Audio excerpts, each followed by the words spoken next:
Di dalam kehidupan kita sebagai seorang muslim, minimal 5 kali dalam sehari semalam kita mendengar seruan untuk mendirikan solat yang disebut azan. Ada kalimat menarik di dalam kalimat azan itu, yakni seruan hayya 'alal falah, marilah menuju kepada keberuntungan, marilah meraih kemenangan. Seruan ini adalah kecenderungan dari setiap manusia, apapun warna kulitnya. Artinya, setiap orang dalam hidup selalu ingin meraih dan mencari kemenangan. Kemenangan akan melahirkan kepuasan batin, dan kepuasan batin memberikan kebahagiaan. Sedangkan kekalahan melahirkan penderitaan batin, dan penderitaan batin menjerumuskan seseorang di dalam berbagai bentuk kerugian. Jikalau inilah seruan azan, maka masalahnya ialah apa yang menyebabkan kita meraih kemenangan. Al-Quranul Karim memberikan tuntunan dan ajaran kepada kita bahwa orang-orang yang memperoleh kemenangan itu tidak lain adalah orang-orang yang bertakwa. Hanyalah mereka yang bertakwa kepada Allah Subhanahu wa ta'ala pada akhirnya akan tampil sebagai pemenang.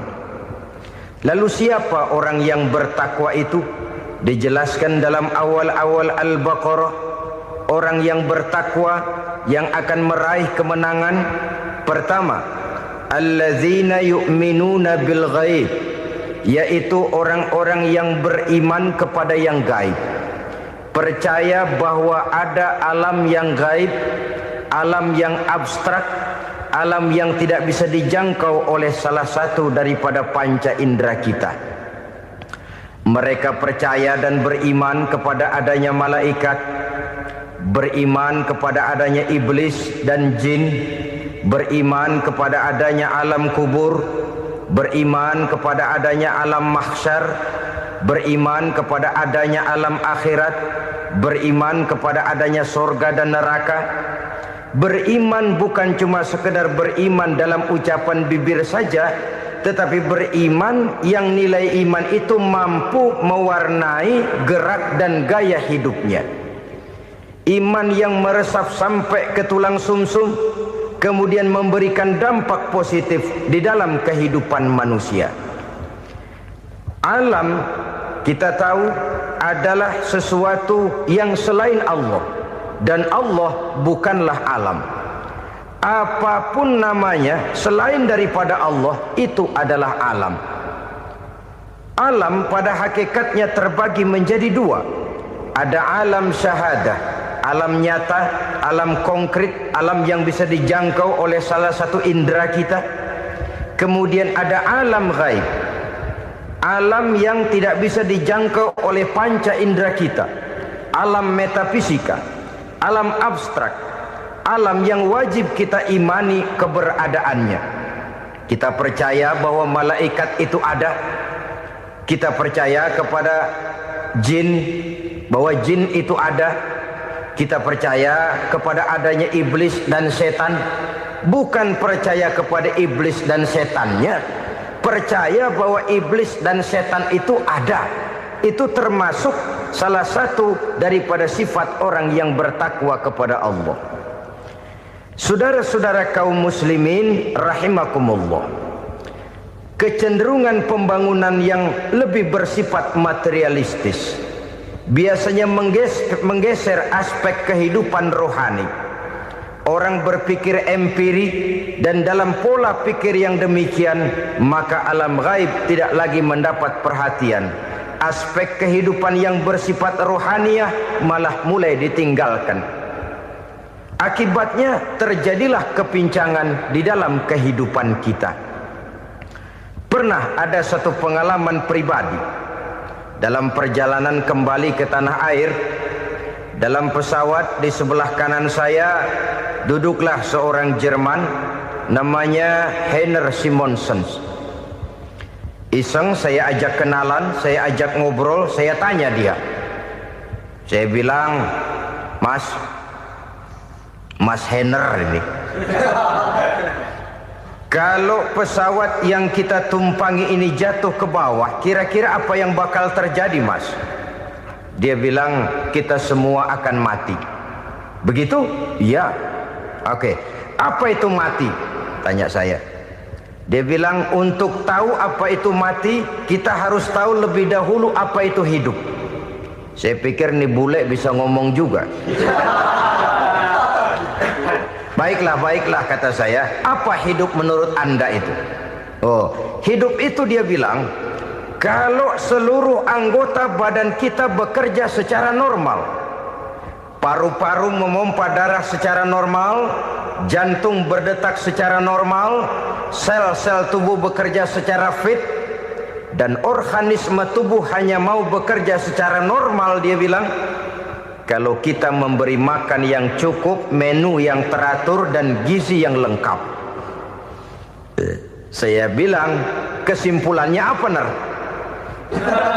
Dia jawab, hidup adalah dari tangan ke mulut. Life is from the hand to the mouth, kata dia. Hidup adalah dari tangan ke mulut.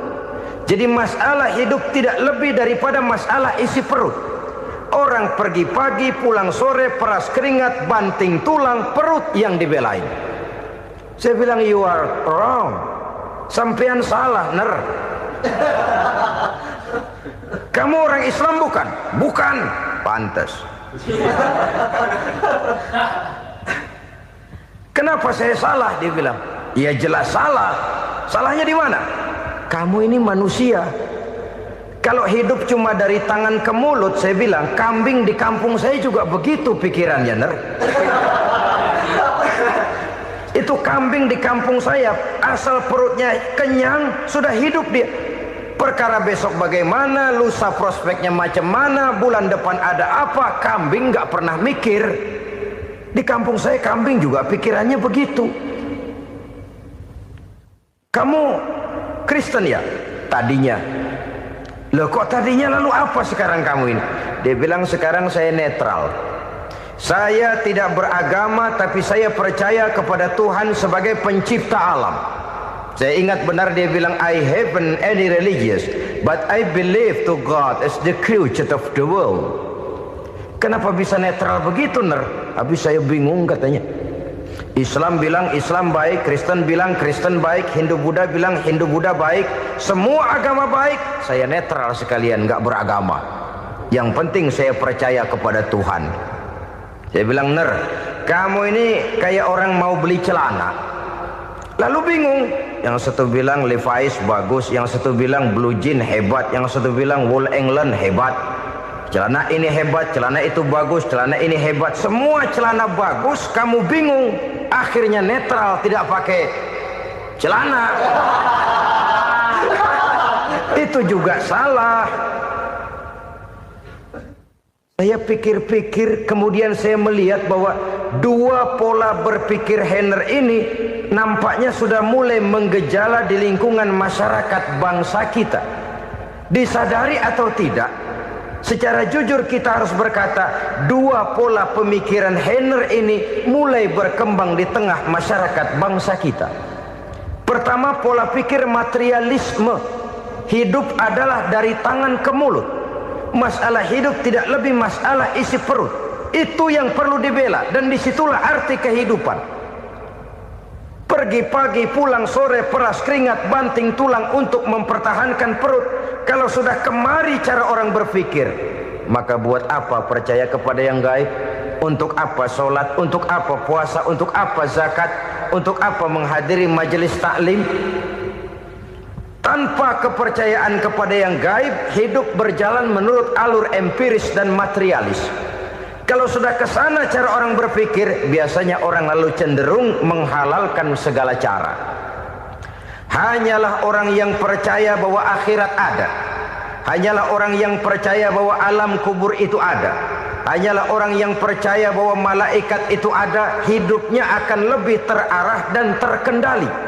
Karena kepercayaan kepada yang gaib yang merupakan fase daripada kehidupan setelah hidup yang sekarang ini, mewarnai gerak pribadi seseorang di dalam dia melakukan kegiatan hidupnya.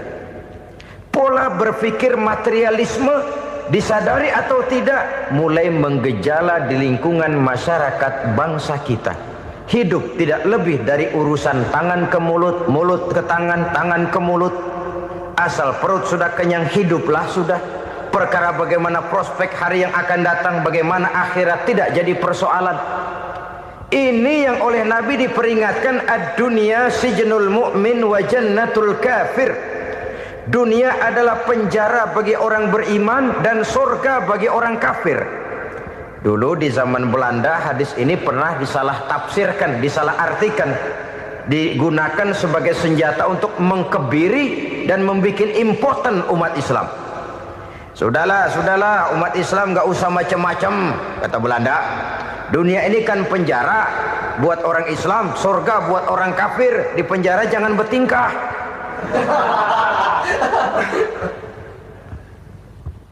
Pengertiannya tidak begitu.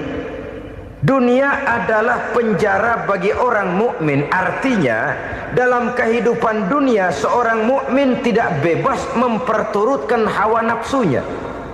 Di penjara hawa nafsunya itu. Sebaliknya surga bagi orang-orang kafir. Buat orang kafir surgalah dunia ini. Mereka bebas memperturutkan hawa nafsunya. Dilarang tidak terlarang, dicegah pun tidak tercegah. Mereka hidup menurut alur bisikan nafsu mereka sendiri. Kemudian bila ajal datang, maut merenggut nyawa, selesailah surganya sampai di situ. Maka bagi orang-orang yang tidak percaya kepada adanya akhirat, kepada adanya alam gaib, surganya sebatas umurnya. Sekali lagi, surganya sebatas umurnya. Bila umur selesai, ajal pun datang merenggut nyawa, selesailah sudah surganya sampai di situ. Alangkah pendeknya perjalanan orang-orang yang tidak percaya kepada alam gaib ini. Bagi kita mukmin, jikalau kita mampu memenjarakan hawa nafsu, kita bisa bahagia di dunia ini. Dan Islam memang tidak menyuruh kita sengsara di dunia. Raih dunia, kejar dunia, gapai dunia sebagai alat untuk mencapai kebahagiaan di akhirat nanti. Hidup adalah satu perjalanan panjang yang terbentang sejak kita terlahir dari alam rahim sampai kepada alam akhirat nanti. Andai kata kita gagal meraih kebahagiaan di dunia, toh kita masih punya akhirat. Tapi jangan jadi dalil yang melemahkan semangat. Biarin dah kita di dunia kebelangsak, yang penting akhirat. Akhirnya dunia benar-benar kebelangsak. Bagaimana dunia ini bisa kita raih, dan bagaimana meraih dunia untuk menunjang kepentingan akhirat nanti. Yang kedua, dari pikiran Heiner yang saya lihat menggejala di lingkungan masyarakat bangsa kita, timbulnya manusia-manusia netral. Seolah-olah Tuhan yes, agama no. Sama Tuhan percaya, agama ogah. Tuhan ngangguk, giliran agama godeng. Padahal hampir dalam setiap ayat dalam Quran, kata-kata amanu biasanya bergandeng dengan wa amilus sholihat. Iman dan amal soleh. Ini sebagai isyarat Tuhan dan agama jangan pernah dipisah-pisah. Apabila kita bertuhan, maka kita harus beragama. Apabila kita beragama, maka agama itu harus bersumberkan dari Tuhan yang kita imani itu. Tidak mungkin kita pisah, Tuhan yes, agama no. Sama Tuhan percaya tapi agama bikin sendiri. Sembayangnya cukup bengong 2 jam madep ngulon.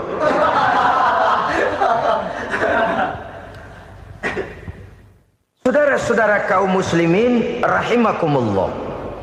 Jadi dengan demikian, agama yang kita akui merupakan unsur mutlak di dalam pembangunan sekarang ini, merupakan bagian dari kehidupan yang menuntun kita bahwa di balik alam nyata ini, di balik alam syahadah ini ada alam gaib. Dan mudabbir, murabbi, yang mengatur, yang menguasai, yang memelihara baik dia alam nyata, baik dia alam gaib, tidak lain adalah Allah Subhanahu wa ta'ala. Di sana ada satu super power, satu maha kekuatan yang kita perlu bersandar kepadanya. Sebagai makhluk nyata yang hidup di alam nyata, berbuatlah secara nyata sebagaimana harusnya kita berbuat. Karena Islam jelas bukan agamanya orang pemalas. Islam jelas bukan agamanya orang yang mengajarkan setelah selesai sholat boleh duduk, nggelenggem ayam-ayam, ndelohom, menghitung bintang di langit sambil menunggu keajaiban. Tidak. Islam adalah agama yang mengajarkan apabila sholat sudah selesai kamu kerjakan, bertebaranlah di permukaan bumi, cari karunia Tuhanmu. Jangan hidup berpangku tangan menunggu keajaiban. Karena hidup bukan undian. Jangan berharap untung besar tanpa mau peras keringat. Tapi di sebalik itu toh kita juga harus yakin bahwa di sisi usaha nyata yang kita lakukan ada satu super power, satu maha kekuatan gaib yang menentukan berhasil dan tidaknya usaha kita. Kepercayaan kepada hal semacam inilah yang mendorong kita untuk mempunyai sandaran vertikal, agar jikalau usaha ini berhasil kita tidak lupa diri dan lupa daratan. Jikalau usaha ini gagal kita tidak putus asa dan buruk sangka, tidak cupik pandangan dan sempit hati, tapi mampu melihat persoalan dengan kacamata putih sambil husnuzon kepada Allah Subhanahu wa ta'ala. Kita percaya malaikat itu ada. Ada yang namanya Raqib dan Atid, mengawasi gerak hidup kita sampai kepada gerak hati kita. Ini memberikan sugesti agar kita berhati-hati, tidak sejengkal tanah pun kita bisa berlindung dari pengawasan Raqib dan Atid. Ada Munkar Nakir yang akan menyoal kita di alam kubur. Ada malaikat Malik, penjaga neraka. Ada malaikat Ridwan yang menjaga surga. Kita percaya kepada adanya jin, kita percaya kepada adanya setan, iblis. Percaya kepada adanya, bukan mempercayai si setan, si iblis lalu menjadikannya sebagai teman. Tidak. Percaya bahwa mereka itu ada dan merupakan makhluk Allah yang gaib yang diciptakan Allah Azza wa Jalla. Kepercayaan kepada alam gaib memberikan motivasi terhadap gerak lahir manusia, sehingga dengan motivasi kepercayaan kepada yang gaib, gerak lahir jadi lebih terarah, jadi lebih terpelihara. Pernah seseorang bertanya, "Pak, apakah adanya akhirat bisa dibuktikan secara ilmiah?" Saya bilang tidak bisa, tidak bisa. Kenapa? Karena yang berangkat nggak pernah pulang kembali lagi. Kalau dia pulang kemari bisa kita tanya bagaimana enak di sono. Cuma secara moral saya katakan, lebih beruntung orang yang percaya kepada akhirat daripada yang tidak.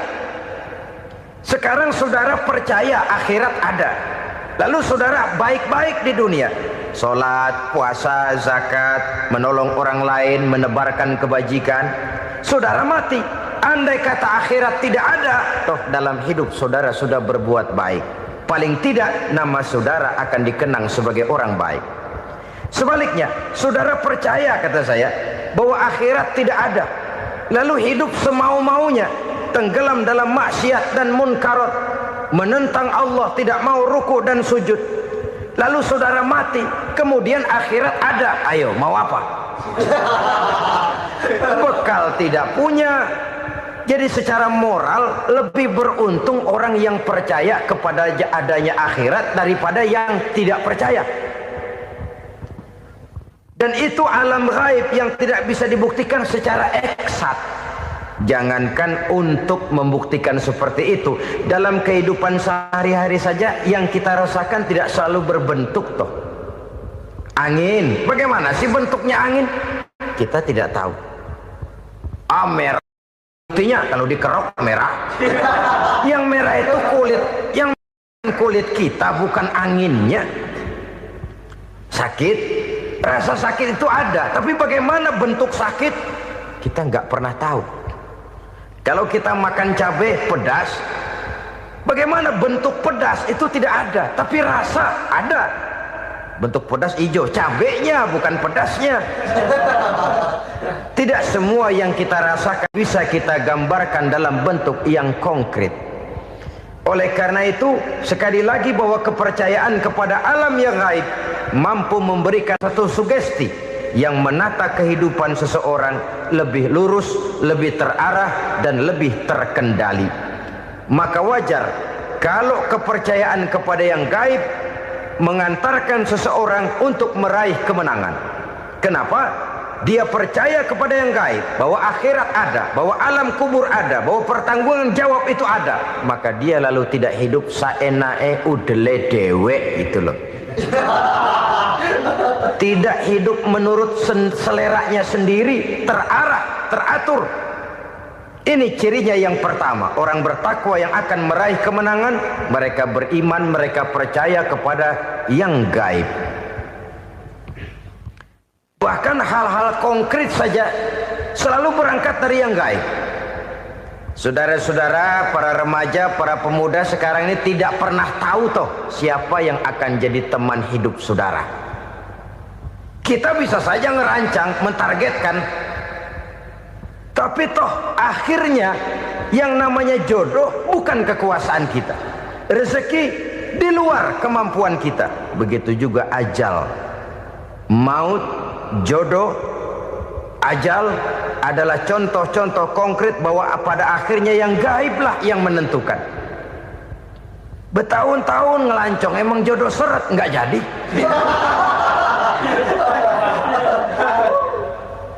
Begitu kenal baru setengah malam nginep ditangkap hansip kan.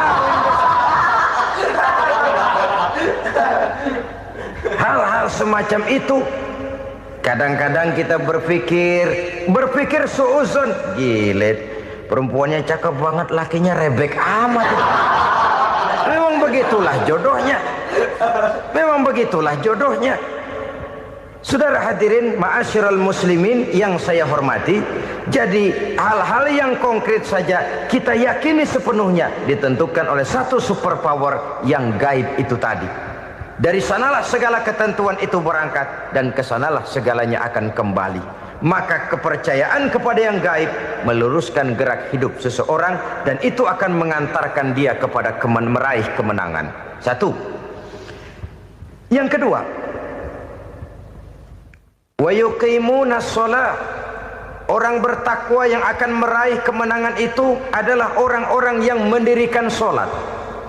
Kenapa sholat mengantarkan orang untuk meraih kemenangan? Yang jelas, inna sholata tanha anil fahsya'i wal munkar. Sholat mampu mencegah manusia dari perbuatan keji dan munkar. Banyak filsafat hidup yang terkandung di dalam sholat ini.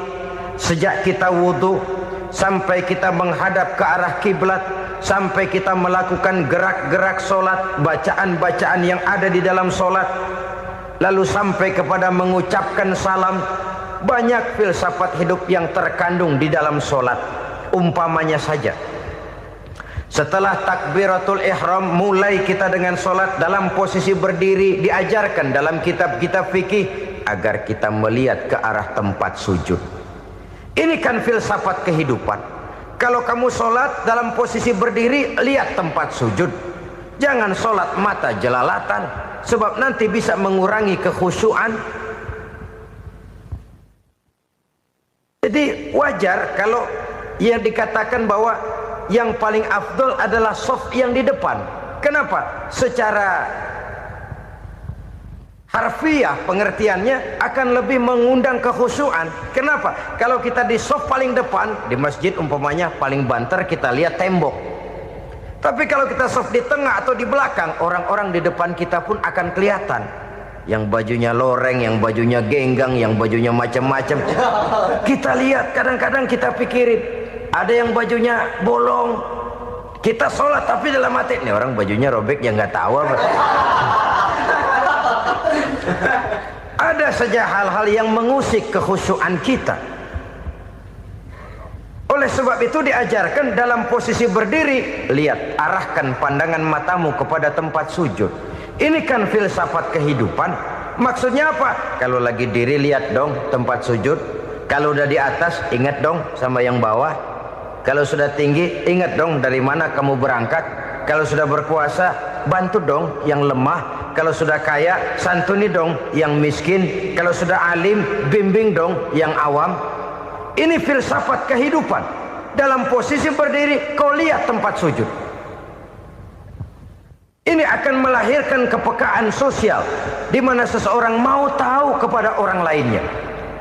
Bagaimanapun kaya kita, tinggi pangkat dan jabatan kita, jikalau hidup hanya untuk kepentingan perut sendiri saja, rasanya belum membawa manfaat di dalam kehidupan kita. Tapi efek yang tertinggi sesungguhnya, solat mencegah manusia dari perbuatan keji dan munkar.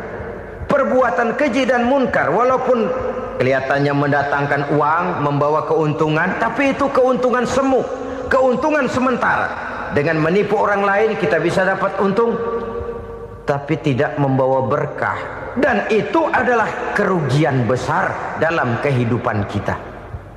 Maka untuk meraih kemenangan, harus dimulai dengan membentuk kepribadian yang tegar, memiliki sandaran vertikal yang langsung kepada Allah Subhanahu wa ta'ala. Dan itu hanya bisa kita tempuh melalui jalur ibadah formal yang sudah ditentukan Allah, yakni solat yang 5 waktu. Untuk memperkuat itu, ada solat-solat sunnah, rawatib, nawafil, sebagai terminal-terminal kontrol cadangan untuk memelihara stabilitas temperatur batin di dalam kita berhubungan dengan zat yang maha gaib, yaitu Allah Subhanahu wa ta'ala. Orang sering bertanya, Pak, itu tetangga saya nggak sholat, duitnya nggak habis-habis, Pak. Nggak sholat tapi mobilnya tambah terus. Nggak sholat tapi usahanya makin maju. Tapi di sisi lain ada orang yang rajin sholat, rezekinya butak bener. Anaknya mana kurus, mana korengan. Saudara hadirin ma'asyiral muslimin rahimakumullah. Harus saya katakan bahwa solat memang bukan untuk cari duit. Solat adalah sandaran vertikal kita kepada Allah. Sedangkan soal rezeki itu berkaitan dengan sifat Allah maha pengasih dan maha penyayang. Allah maha pengasih, siapapun dikasih kalau mau usaha. Allah maha penyayang, tidak semua orang disayang oleh Allah Azza wa Jalla. Dan belum tentu banyak harta itu merupakan nikmat. Mungkin juga istidraj.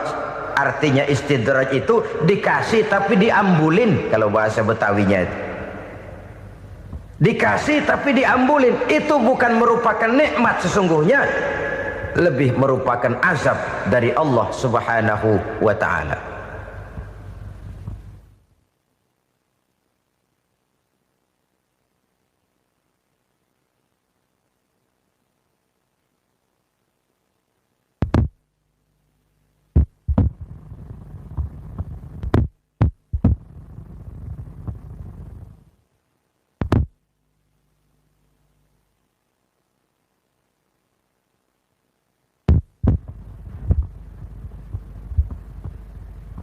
Agama mempunyai sistem solat, dan kita umat Islam telah dituntun oleh Allah Subhanahu wa ta'ala yang wajibnya 5 kali dalam sehari semalam mendirikan solat, dan itu tentu berada dalam jangkauan kemampuan manusia.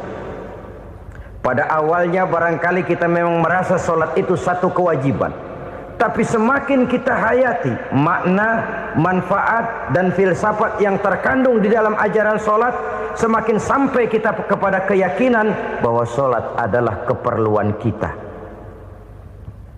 Sehingga pada waktu tertentu dinilai puncaknya, kita tidak lagi akan berkata saya wajib solat, tapi kita akan berkata saya perlu solat.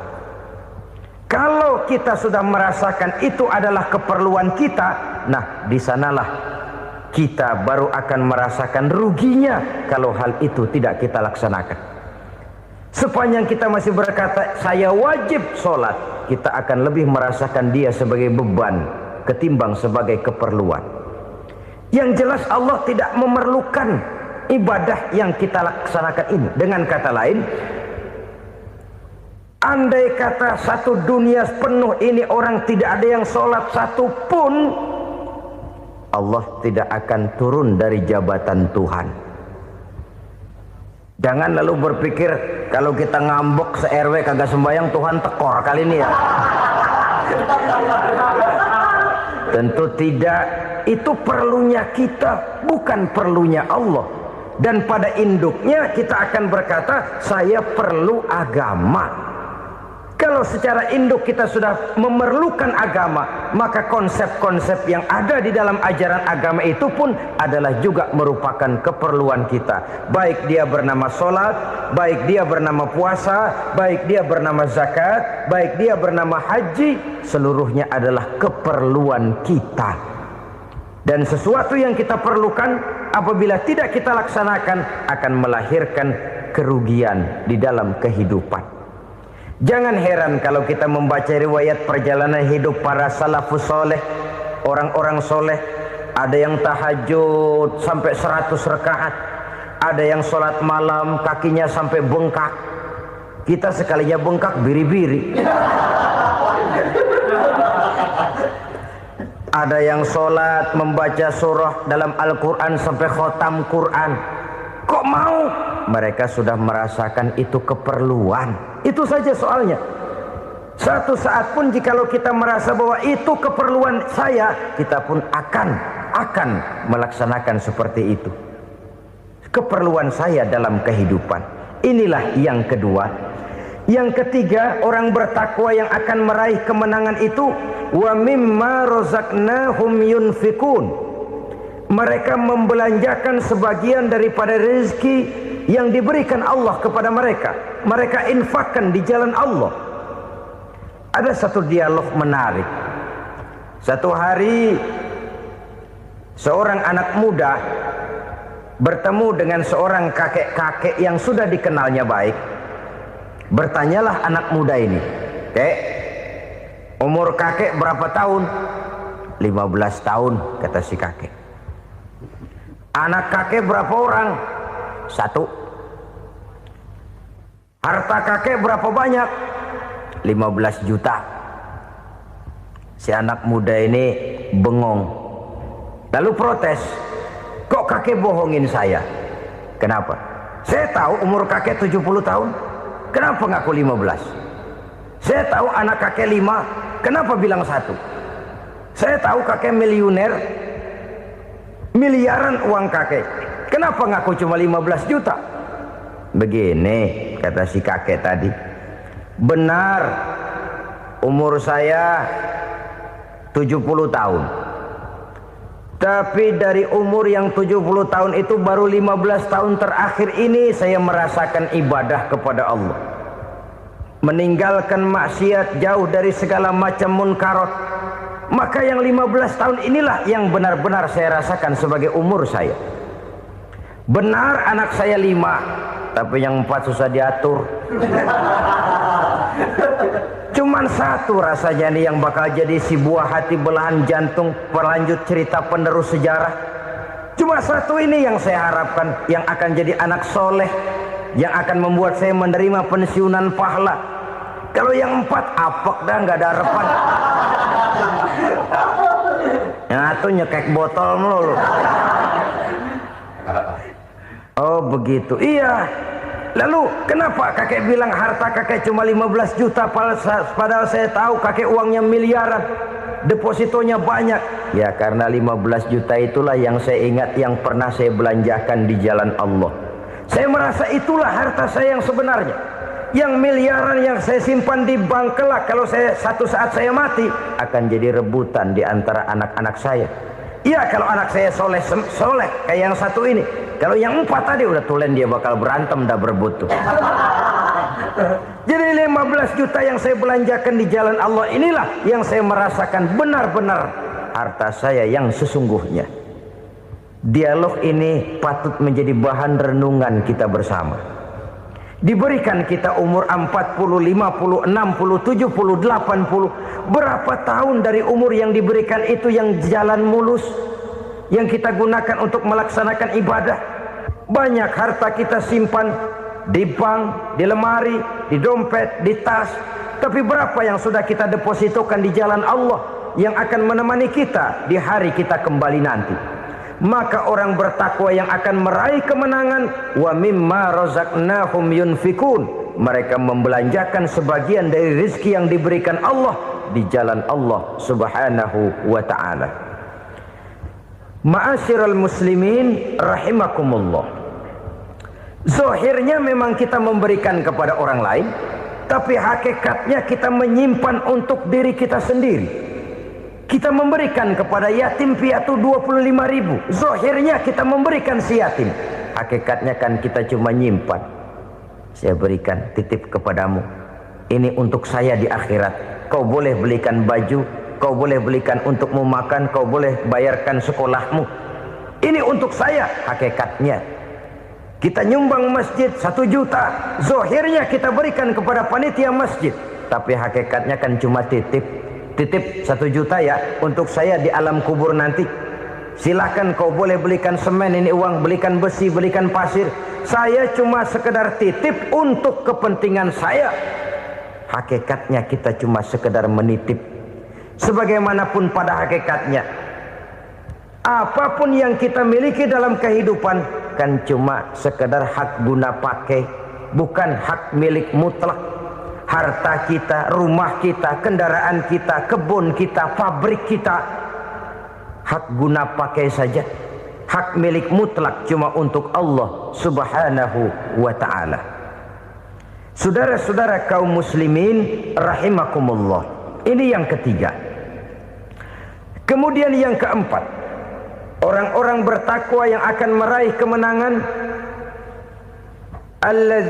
allazina yu'minuna bima unzila ilaika, mereka yang beriman, mereka yang percaya kepada apa yang telah diturunkan kepadamu Muhammad, ay Al-Quran, yakni Al-Quranul Karim. Setelah percaya kepada yang gaib, mendirikan solat, kemudian menginfakkan sebagian dari rezeki yang diberikan Allah, mereka juga lalu percaya kepada yang diturunkan terhadap Nabi, yaitu tidak lain Al-Quranul Karim. Sekali lagi di sini, percaya bukan hanya sekedar percaya saja, tetapi percaya lalu menjadikan Al-Quran itu sebagai pedoman hidup. Sebab memang Al-Quran itu adalah GBHM, garis-garis besar haluan muslim. Apa yang harus kita lakukan, apa yang harus tidak kita lakukan, bagaimana mestinya kita bertingkah laku dan berbuat, seluruhnya tercantum di dalam Al-Quranul Karim. Itu sebabnya ketika satu hari Aisyah ditanya bagaimana akhlak Rasul, beliau menjawab, kana Rasulullah sallallahu alaihi wasallam khuluquhul Quran. Akhlak daripada Rasulullah tidak lain adalah Al-Quran. Jawaban simpel ini memberikan gambaran bahwa keseluruhan daripada konsepsi Quran sudah diterjemahkan dalam kehidupan Rasulullah sallallahu alaihi wasallam. Karena kita tahu akhlak adalah keseluruhan dari gerak hidup manusia. Sejak ia berpribadi, berumah tangga, bertetangga, bermasyarakat, sampai kepada berbangsa dan bernegara, Al-Quran tetap memberikan sentuhan nilainya. Oleh karenanya, orang-orang yang bertakwa adalah orang-orang yang menjadikan Al-Quran sebagai pedoman dalam kehidupannya. Dan kita yakini Al-Quran diturunkan kepada Nabi Muhammad bukan merupakan produk Nabi Muhammad. Isi dan redaksinya langsung dari Allah Subhanahu wa ta'ala. Kemudian cirinya yang kelima, orang bertakwa yang akan meraih kemenangan itu, wa ma unzila min qablika.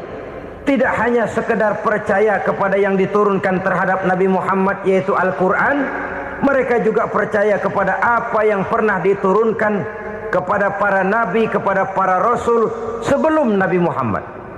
Percaya kepada adanya suhuf, percaya kepada adanya Taurat, percaya kepada adanya Injil, percaya bahwa Allah dahulunya sudah menurunkan Taurat kepada Musa, percaya bahwa Allah sudah menurunkan Injil kepada Isa, percaya Injil ada, Taurat ada, diturunkan Allah untuk Isa dan Musa, tetapi tidak wajib mengamalkannya karena kita sudah diberikan Al-Quranul Karim. Ini yang perlu saya garis bawahi. Kita percaya Allah telah menurunkan Injil dahulu kepada Isa. Kita percaya bahwa Allah telah menurunkan Taurat dahulunya kepada Nabi Musa. Kadang-kadang ini dijadikan dalih, dikacaukan pengertiannya. Quran saja mengajarkan bahwa orang yang bertakwa harus percaya kepada Injil, maka pakailah Injil. Apalagi kalau ayat sebelumnya ditilap, dihapus, dihilangkan, Injilnya yang ditekankan, maka akan terjadilah penekanan yang salah arah. Karena salah arah akhirnya bisa merusak dan menghancurkan akidah. Ketika Rasul suatu saat pernah ditanya orang, "Ya Rasul, bagaimana sikap kita sebagai muslim terhadap Injil yang ada sekarang?" Beliau menjawab, "La tukadzibuhu jami'an wa la tusaddiquhu jami'an." Jangan didustakan seluruhnya, jangan juga dibenarkan semuanya. Artinya, ini sudah merupakan gambaran dari Rasul bahwa dalam Injil yang ada sekarang masih ada ajaran-ajaran tauhid yang dibawa oleh Nabi Isa dan diajarkan kepada umatnya. Tapi juga dalam Injil yang sekarang ini sudah terkena intervensi dan investasi manusiawi. Karena itu Rasul menyimpulkan, la tukadzibuhu jami'an wa la tusaddiquhu jami'an. Jangan didustakan semua, jangan dibenarkan seluruhnya. Kita memang percaya Allah telah menurunkan Injil kepada Nabi Isa dulu, tapi kita tidak wajib mengamalkan Injil. Kita percaya Allah telah menurunkan Taurat kepada Nabi Musa, tapi kita tidak wajib mengamalkan kitab ajaran Taurat. Yang wajib kita percayai dan kita amalkan hanyalah Al-Quranul Karim. Kenapa? Oleh karena baik yang ada di dalam Taurat, baik yang ada di dalam Injil, tentu tercakup di dalam Al-Quran sebagai kitab terakhir yang diturunkan oleh Allah Subhanahu wa Ta'ala. Dan itu wajar. Kalau seorang pejabat mau mengeluarkan satu keputusan baru, tentu dia harus meninjau keputusan-keputusan lama. Andai kata dianggap tidak berlaku, dianggap tidak relevan lagi, maka keputusan-keputusan lama itu tentu sudah dianggap tidak berlaku. Sebagian daripada aturan-aturan dalam keputusan lama yang masih dianggap relevan tercantum dalam keputusan baru yang wajib diamalkan. Begitulah hubungannya antara Al-Quran, Taurat, Zabur, dan Injil. 4 kitab samawi yang diturunkan Allah masing-masing kepada Zabur untuk Nabi Daud, Taurat untuk Nabi Musa, dan Injil untuk Nabi Isa alaihi wassalatu wassalam. Ketiga-tiga kitab itu kita percayai adanya. Kita yakini Allah telah menurunkan Zabur, Taurat, dan Injil. Tapi kita tidak wajib mengamalkannya. Yang wajib kita mengamalkannya sekarang ini tidak lain hanyalah Al-Quranul Karim saja. Karena ia mencakup apa yang ada di dalam Zabur, apa yang ada di dalam Taurat, dan apa yang ada di dalam Injil. Keotentikannya bisa dipertanggungjawabkan. Ya, tapi kan Nabi Muhammad sudah mati 14 abad yang lalu, dan di zaman beliau Al-Quran kan belum dikodifikasikan, belum ditulis. Bagaimana keotentikannya bisa dipertanggungjawabkan? Mudah saja. Allah berjanji, inna nahnu nazzalna dzikra wa inna lahu lahafizun. Kami yang menurunkan Al-Quran dan kami yang akan menjaga dan memeliharanya. Allah turunkan Quran, Allah menjaganya. Bagaimana cara Allah menjaga Al-Quran itu? Banyaknya orang-orang yang hafaz Al-Quran. Hafaz Al-Quran 30 juz, 114 surah, 6.666 ayat. Sehingga jangankan satu kata, jangankan satu ayat, satu kalimat saja berubah sudah akan timbul reaksi dan mudah dimengerti. Kenapa? Banyak orang-orang yang hafaz Al-Quran. Sedangkan pada setiap akhir tahun biasanya malaikat Jibril selalu mengadakan checking terhadap ayat-ayat yang diturunkan pada waktu itu. Di zaman Nabi sendiri sudah ada usaha kodifikasi. Dan yang lebih luar biasa lagi, sampai hari ini tidak seorang pun mampu membuat satu ayat saja semacam Al-Quran. Ke bahasa manapun dia diterjemahkan, naskah aslinya tetap ikut, rujukan dasarnya tetap ada. Berdasarkan itu, maka tidak mungkin terjadi penyelewengan terhadap atau pemalsuan terhadap ayat-ayat Al-Quranul Karim. Kesuciannya, keotentikannya, kemurniannya bisa dipertanggungjawabkan. Ma'asyiral muslimin rahimakumullah. Oleh karenanya, konsepsi dasar daripada ajaran Islam ini memang tidak lain adalah Al-Quran dan Sunnah. Isi daripada agama Islam yang merupakan iman, Islam dan ihsan, konsepsi dasarnya tidak lain adalah Al-Quran dan Sunnah Rasulullah Sallallahu Alaihi Wasallam. Maka yang kita perlukan sekarang ini adalah terjemahan Al-Quran di dalam kehidupan kita. Dengan demikian, maka gaya kehidupan yang lebih Qurani itulah yang kita dambakan. Kita perlu memang terjemahan Quran dalam bahasa Inggris, dalam bahasa Belanda, dalam bahasa Jepang, tapi yang lebih kita perlukan adalah terjemahan Quran di dalam kehidupan kita. Konsekuen, tidak memanipulasi, ringan sama kita jinjing, berat sama kita pikul. Jangan kalau lempengan ayat Quran tuh kira-kira enak diamalin, keras teriakan kita. Giliran kira-kira ayat Quran itu mukul kepala kita sendiri, diam kita. Itu ciri yang pernah disindir Allah dalam awal-awal Baqarah juga. Ciri beragamanya orang yang munafik. Kullama adha'a lahum masyawfih, kata Allah. Wa iza azlama alaihim qamu. Apabila terang mereka jalan, apabila gelap mereka berhenti.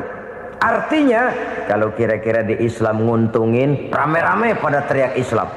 Tapi ketika diminta untuk berjuang, ketika dituntut untuk berkorban, rame-rame mengundurkan diri. Nasib agama tidak ubahnya seperti daun pisang yang dikait orang di tepi jalan lantaran tak berpayung di ketika hari hujan. Manakala hujan usailah sudah, daun itu pun dicampakkan di tepi jalan, diinjak pula orang nan lalu. Artinya, orang menjadikan agama cuma sebagai lipstick, decoration only, tidak konsekuen. Hanya pada saat-saat kelihatannya Islam membawa keuntungan, rame-rame orang teriak-teriak tentang Islam. Tapi jikalau diminta berjuang, jikalau dituntut untuk berkorban, biasanya rame-rame juga mengundurkan diri. Jangan heran kalau mayoritas hitungan kita, tapi minoritas peranan kita. Kuantitas kita dalam jumlah, tapi dalam kualitas kita lebih sering jadi penonton daripada jadi pemain.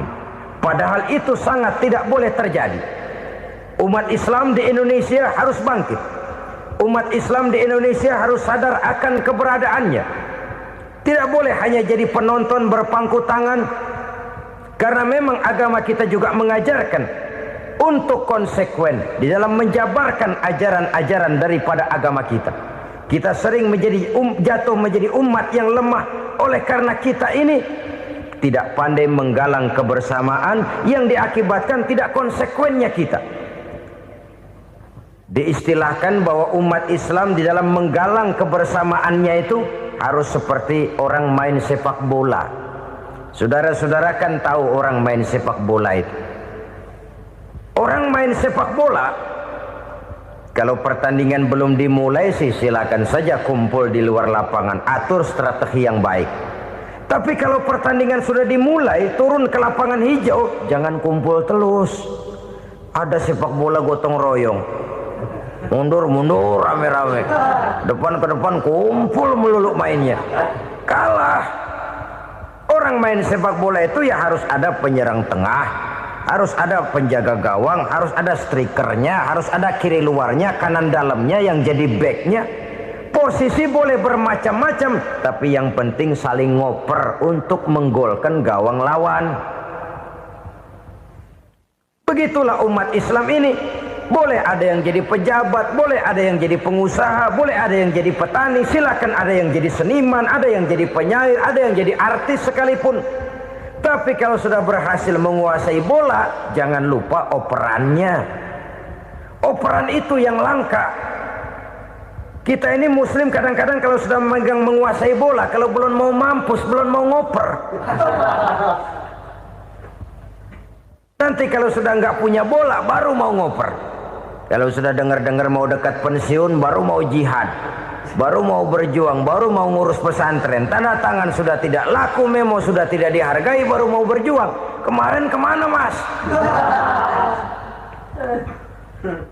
Kita tidak pandai memanfaatkan posisi. Dengan kata lain, kalau kembali kepada persoalan kita, konsekuensi kita terhadap agama yang kita anut ini belum ideal. Kita masih lebih sering berislam ini pada saat-saat yang menurut perhitungan kita membawa keuntungan. Tapi kalau diminta berjuang, dituntut berkorban, yang itu pun hakikatnya adalah untuk kepentingan kita juga. Allah tidak pernah menuntut kita untuk jihad bagi kepentingan Allah, itu tidak. Berjuang menegakkan agama Allah, apakah untuk kepentingan Allah? Tidak. Untuk kepentingan kita. Sebab nilai-nilai jihad itu pada akhirnya akan membawa kita kepada satu kebahagiaan. Setidaknya kalau tidak di dunia, tentu di akhirat sebagai syahid. Oleh karena itu, pada bagian akhir ini saya ingin mengajak, marilah kita konsekuen. Sekali kita berkitabkan Al-Quranul Karim, mari dia kita jadikan pedoman. Jangan cuma kita jadikan sebagai penghias dinding, pelengkap rumah, bahwa di rumah kita ada Al-Quran, tapi yang baca kecoa. Habis pada bolong tuh Quran. Yang penting kan punya Quran. Ditaruh di pintu rumah, biar apa? Biar kuntilanak kagak masuk katanya. Ya, apa itu nasib Quran? Cuma kerjanya jaga pintu, ngusir kuntilanak, ngusir memedi. Bagaimana kita hidup menurut tuntunan Al-Quran? Kadang-kadang tidak pernah menjadi masalah bagi kita. Maka bagaimanakah Al-Quran akan mungkin membawa keberkahan dalam hidup kalau ajarannya kita injak-injak dalam keseharian kita? Mewujudkan gaya hidup yang lebih Qurani, itulah yang akan kita rintis di dalam kehidupan kita, bertahap, step by step, menurut kemampuan yang ada pada kita. Jika jalan ini tidak bisa kita selesaikan, percayalah akan ada generasi penerus yang akan melanjutkan usaha dan cita-cita mulia itu. Jadi percaya kepada Taurat, percaya kepada Injil, sekadar percaya Allah dahulunya sudah menurunkan itu, tapi kita tidak wajib mengamalkannya. Kenapa? Generasi Injil masa berlakunya sudah kedaluarsa. Taurat masa berlakunya sudah kedaluarsa. Injil pernah berlaku untuk orang Nasrani di zaman Nabi Isa. Taurat pernah berlaku untuk orang Yahudi di zaman Nabi Musa. Setelah generasinya berlalu, datang Rasul penutup yang membawa Al-Quranul Karim. Maka Al-Quran itulah yang berlaku menjadi pedoman sampai hari akhir nanti. Jangan jauh dari Al-Quran, karena apabila ini kita lakukan, maka kita akan kembali kepada satu gaya hidup yang jauh dari tuntunan agama, dan itu artinya kita akan semakin jauh untuk meraih kemenangan. Saudara-saudara kaum muslimin rahimakumullah. Yang keenam, yang terakhir, orang-orang bertakwa yang akan meraih kemenangan itu wabil akhirati hum yuqinun. Mereka percaya, mereka yakin seyakin-yakinnya akan adanya hari akhir, di mana seseorang akan mempertanggungjawabkan seluruh perbuatannya di dalam hidup ini.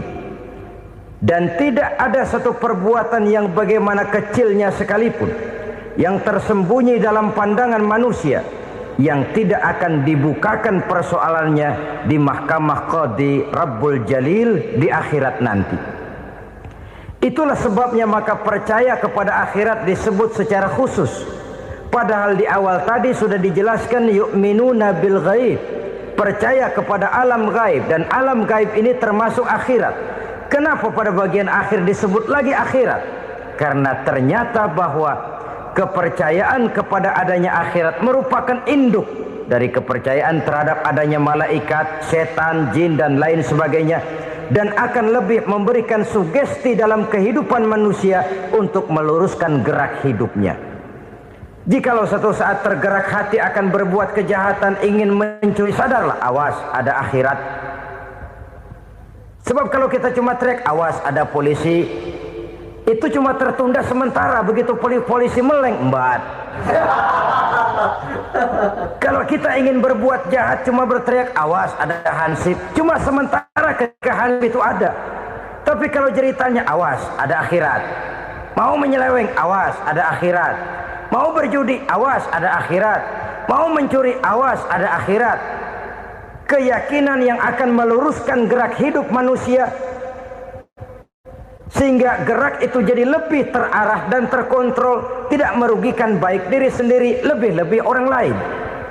Ternyata bahwa kepercayaan kepadanya adanya hari akhirat sanggup menjadi sumber daya kontrol dari kehidupan manusia, sehingga ia tidak terjebak dalam perbuatan maksiat dan munkarat. Saudara-saudara kaum muslimin, inilah saja yang kita bicarakan pada pertemuan kali ini. Semoga Allah subhanahu wa ta'ala memberikan kekuatan zahir dan batin kepada kita untuk dapat meraih kemenangan dengan beriman kepada yang gaib, mendirikan solat, membelanjakan sebagian dari rezeki yang diberikan Allah, percaya kepada Al-Quran, beriman kepada kitab-kitab yang diturunkan sebelum Al-Quran, lalu meyakini adanya hari akhirat. Saya percaya kepada sesuatu yang saya mengerti, sesuatu yang boleh dipelajari sejak TK sampai perguruan tinggi, sejak anak-anak sampai kakek nenek. Saya bukan percaya kepada sesuatu yang saya tidak mengerti tapi yang harus saya percaya. Saya justru percaya kepada sesuatu yang memang saya mengerti.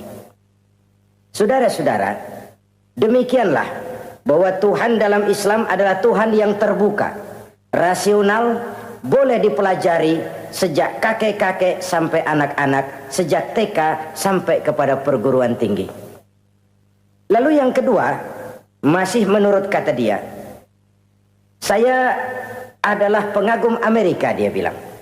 Sebagai penegak hak-hak asasi manusia, sebagai pahlawan demokrasi yang pagi-pagi sudah mencanangkan di dalam dia punya Declaration of Independence bahwa semua manusia dilahirkan sama, all men are created equal.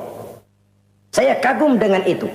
Sampai pada satu saat, menurut cerita dia, saya berada di New York, saya mau masuk sebuah restoran, saya tertegun ketika saya akan masuk. Di pintu restoran itu tertulis white only, white only, hanya melayani kulit putih. Artinya sing kulite ireng minggir. Saya gelo, saya nelongso, bahasa Inggrisnya. Katanya all men are created equal, semua manusia dilahirkan sama. Lah ini kok tegel-tegele, kok sampai hati bikin tulisan hanya melayani kulit putih. Sampai saya melihat dalam Islam ini betapa si kulit putih dan si kulit hitam duduk saling berdampingan. Masjid menjadi simbol semangat kebersamaan mereka. Siapapun masuk masjid, buka sepatu.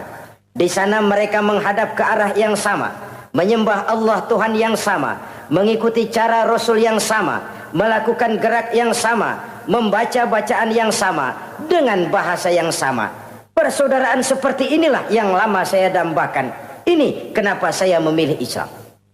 Saudara-saudara kaum muslimin, saya ingin menggunakan cerita ini sebagai pengantar bahwa salah satu misi Islam memang membebaskan manusia dari ras diskriminasi.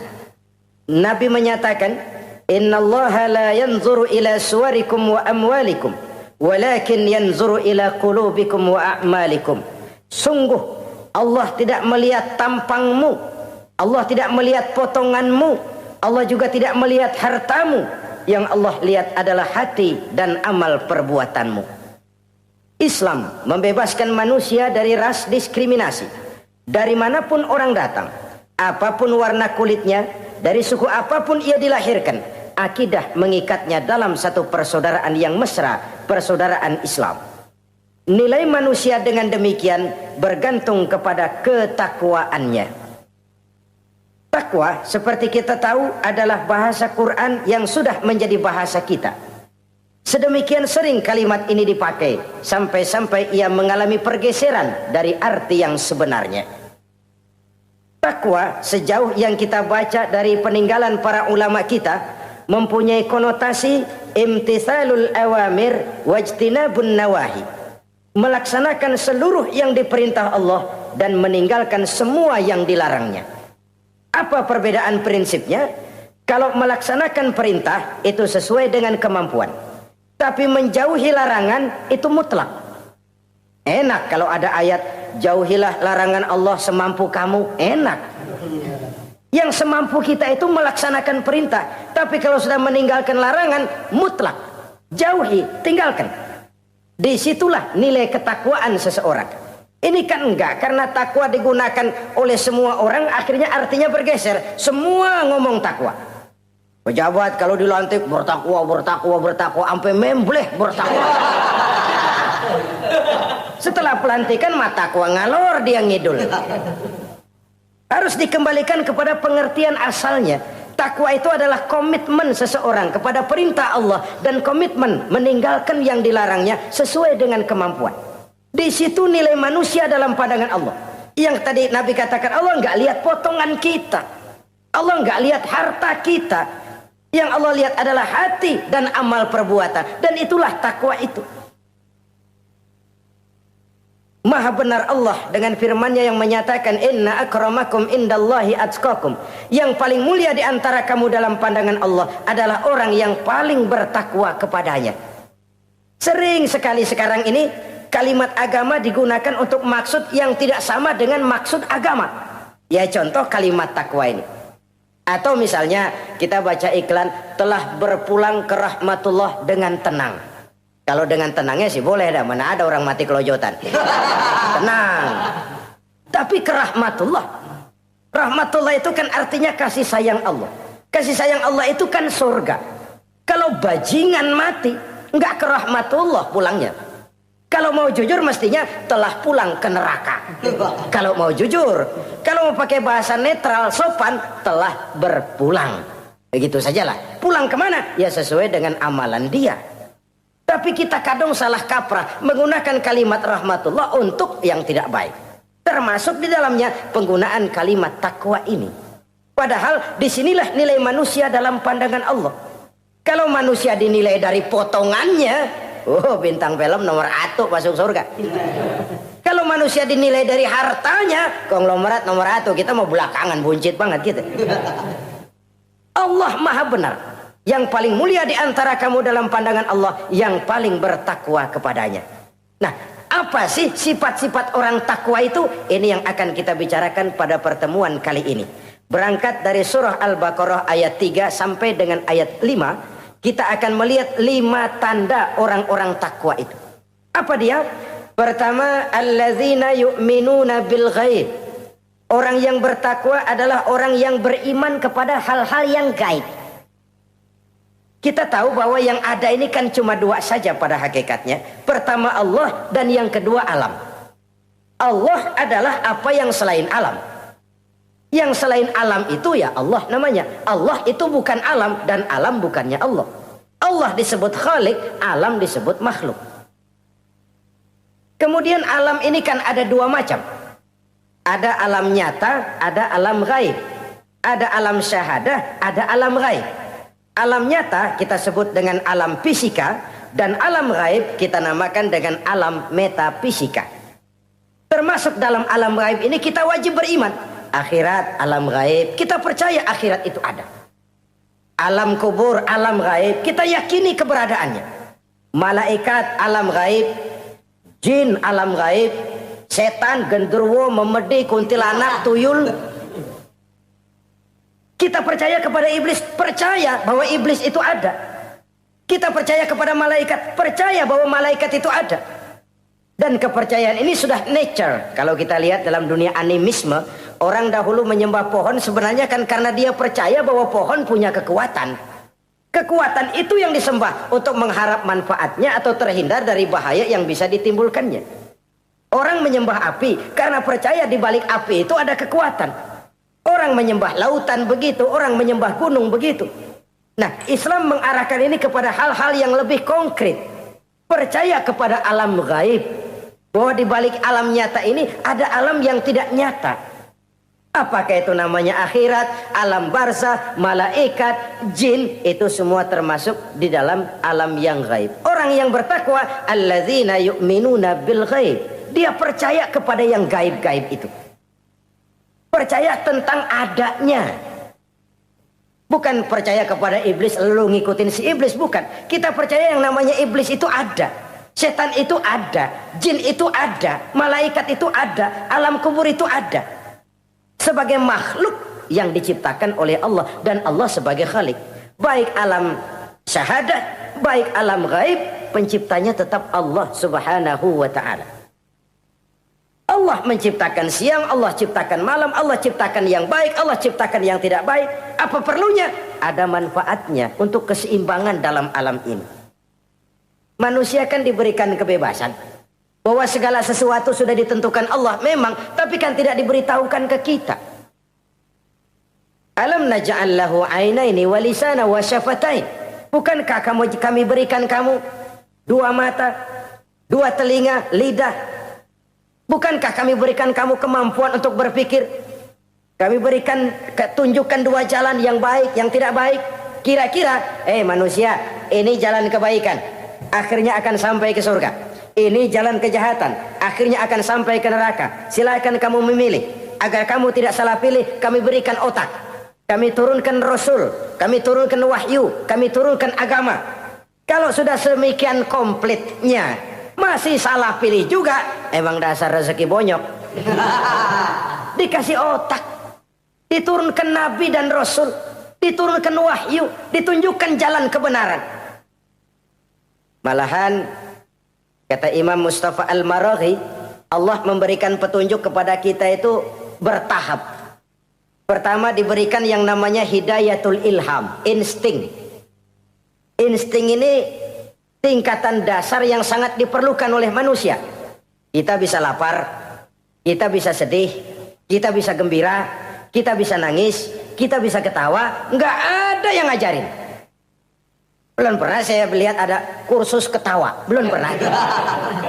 Belum pernah ada akademi pertangisan. Nggak ada. Itu insting yang kita bawa sejak lahir. Dan anehnya ketawa tiap orang nggak sama, nangis tiap orang nggak sama. Itu insting. Bayangin kalau itu nggak ada. Kita nggak bisa sedih, nggak bisa gembira, kita nggak bisa ketawa, nggak bisa nangis. Polos hidup ini, kayak boneka. Nggak ada insting. Nah, ini juga diberikan kepada binatang. Binatang kan cuma instingnya insting rendah. Binatang marah bisa marah.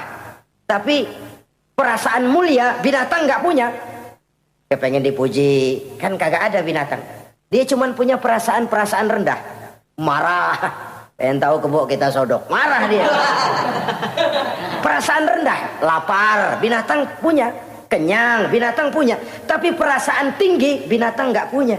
Kepengen hidup lebih baik, nggak ada. Kepengen hidup terhormat, nggak ada. Senang kalau dipuji, nggak ada. Coba dah kebo kita puji habis-habisan, diam aja dia. Waduh, lu Bo bukan main Bo, hebat bener. Ya tetap aja kebo. Atau kita caci maki, nggak bakal dia marah. Ini perasaan tinggi, ingin lebih baik, ingin lebih terhormat, senang kalau dipuji, marah kalau dicaci. Itu perasaan tinggi yang hanya diberikan kepada manusia. Manusia dipuji senang, dicaci marah. Orang kita puji walaupun wah kamu hebat bener, walaupun dia bilang ah kamu bisa aja, tapi kupingnya tetap aja mekar. Senang kalau dipuji. Insting yang rendah diberikan juga kepada binatang, tapi bukan insting yang tinggi. Ini petunjuk pertama. Dengan itu kita punya perasaan dasar untuk mengagumi, untuk sedih, untuk gembira dan sebagainya. Setelah insting kita diberikan panca indera yang kerjanya juga nggak sama. Penciuman dengan pendengaran dengan penglihatan kan nggak sama. Yang enak buat kuping belum tentu enak buat hidung. Orang buang angin kalau ditinjau dari segi bunyi enak buat kuping, tapi hidung kan kelabakan. Kerjanya nggak sama. Panca indera ini penting sebagai kesiapan untuk melayani insting. Persiapan melayani insting. Cukupkah? Tidak. Binatang juga diberikan panca indera. Bahkan kadang-kadang panca indera binatang lebih tajam daripada panca indera manusia. Nah, lalu diberikan yang ketiga, ini yang membedakan manusia dari binatang. Apa? Hidayah berupa akal, pikiran. Dengan ini, coba kita lihat. Manusia bikin rumah, burung bikin rumah. Tapi bandingkan, rumah burung dari tahun atu, ya gitu-gitu aja. Tapi rumah manusia, Masya Allah, modelnya macam-macam. Ada yang kita dari jauh nggak ngerti, ini celengan apa rumah orang ini, bundar begini. Binatang bikin rumah, manusia bikin rumah. Binatang bikin rumah dengan insting, manusia bikin rumah dengan otak. Hasilnya berbeda. Manusia tidak punya sayap, tapi dengan otaknya dia bisa terbang lebih tinggi dari burung. Manusia tidak bernapas dengan insang, tapi dengan otaknya dia bisa nyelam lebih dalam daripada ikan. Ini kelebihan manusia dari binatang, diberikan otak. Belum cukup rupanya otak, karena otak ini penemuannya relatif. Apa yang dianggap hari ini benar, besok udah nggak benar. Apa yang hari ini otaknya bilang baik, besok dia bilang jelek. Apa yang hari ini otaknya bilang katakan jelek, besok dia bilang baik. Yang relatif tidak bisa dijadikan pegangan. Maka Allah lalu memberikan yang keempat, Hidayatuddin namanya, petunjuk berupa agama. Diberikan insting, diberikan panca indera, diberikan otak, lalu diberikan agama. Turun para rasul yang 25 itu yang merupakan mata rantai yang berkaitan, tidak terpisah. Misi samawi, semuanya sama bersumber dari Allah yang satu itu. Setelah agama datang, masih ada yang lebih penting. Apa? Hidayah yang disebut taufik. Persesuaian kehendak antara kita dengan Allah. Kalau taufik tidak datang, kalau taufik tidak dapat, Kan'an saja anak Nabi Nuh kufur, anak Nabi tidak dapat taufik namanya itu. Agama turun, bapaknya Nabi,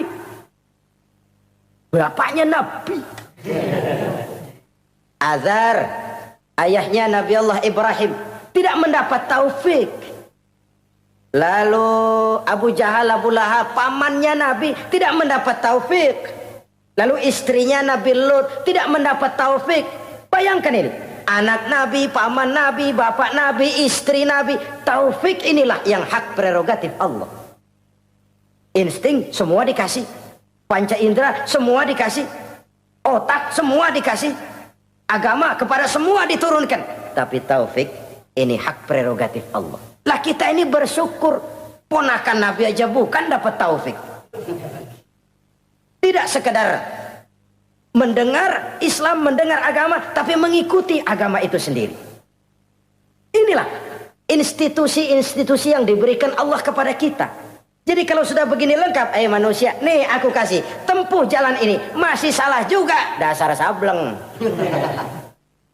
Pantas kalau Allah mengadili. Pantas kalau Allah memberikan sanksi. Kenapa? Rasul udah turun, otak dikasih, panca indera dikasih, peringatan dikasih, masih salah juga. Pantas dong kalau diadili.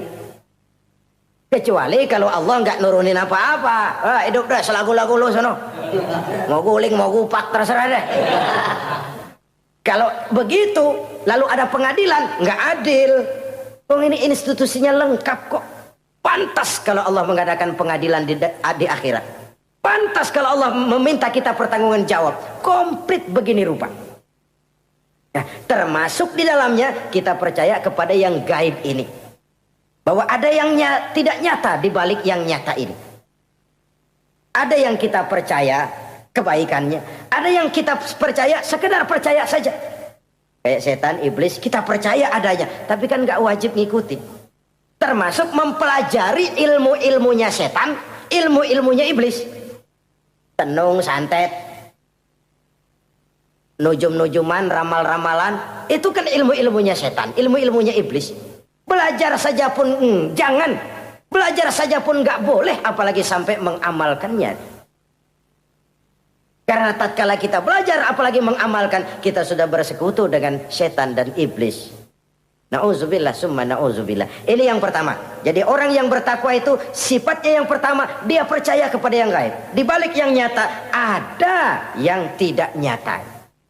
Lah, saudara-saudara, jangankan yang alam seperti ini ya, alam kubur, alam akhirat. Masih di alam nyata ini saja ada sesuatu yang hanya kita bisa rasakan tapi nggak bisa kita lihat, nggak bisa kita pegang.